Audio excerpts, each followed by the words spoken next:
Hi, my name is Paul Kopesky. I'm here today to talk about the Heyward Gibbes Hill Scholarship and how to readjust the portfolio, how I would do it. This is also a portfolio analysis for Finance 452 with Dr. Cresson. Currently the portfolio's makeup looks like this.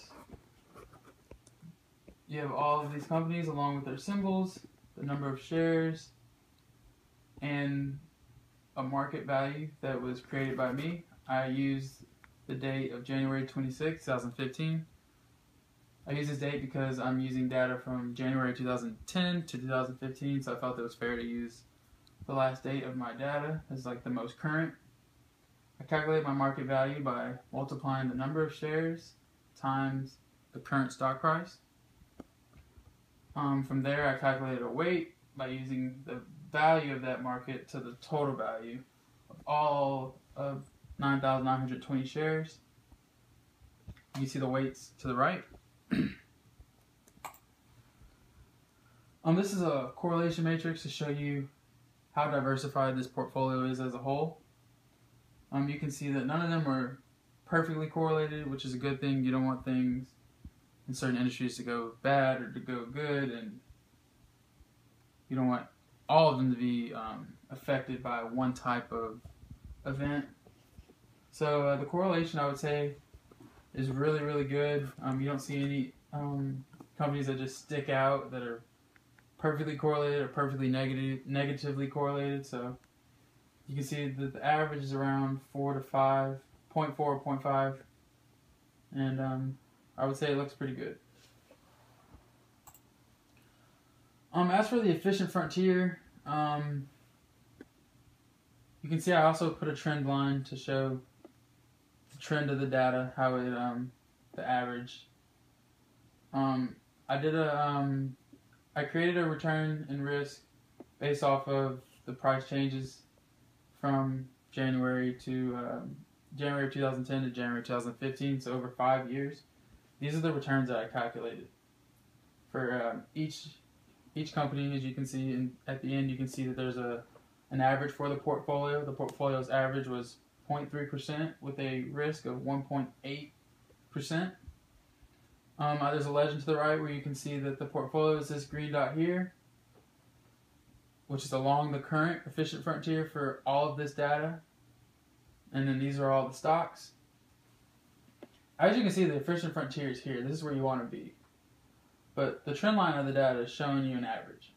So all of these dots to the right that are really far off, they're taking on a lot of risk when compared to other stocks in the portfolio that are returning the same amount. So these dots here are completely taking on unnecessary risk, which is dragging down the potential of the portfolio as a whole. So this dot could actually be higher.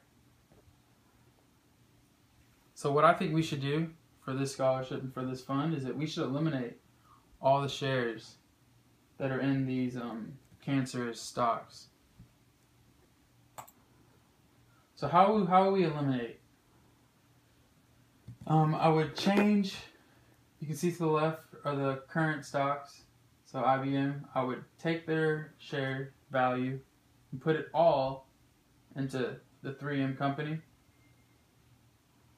So how I did this was I took the market value of the share of, so for instance, CSCO, the market value of their shares is $11,188. I divided it by the market, but I divided by the current price on January 26, 2015. So I divided the market value divided by the price of TSN to get about how many shares we could afford with the money that's already tied up in CSCO. So from this number I got 270.8. You can't buy 0.8 of a stock, so 270 is how many we could buy. So with IBM's market value of shares being so high, we could buy 342 shares of M company. The reason I chose these companies for the shares that are being eliminated, for the money to go into those companies, the reason I chose those companies is because those companies are really They were either returning the same amount, taking on less risk, or they were taking on the same amount of risk and returning a lot higher. So that's how I chose those companies. So as I said, the number of shares would go to 0 for Cisco, for Energy, for I think International Business Machines, for Pfizer, and for Qualcomm Communication Inc., they would go to 0. And by taking the money out of those shares and putting them into the companies that I listed before, we'd actually be saving about $8 on the transfer of funds to buy shares for those new stocks. I recalculated the weights, doing the same thing, taking the price times the market value to get the newer weights. You can see that the weights in each stock that had an added share increase. This is obvious, it should be that way.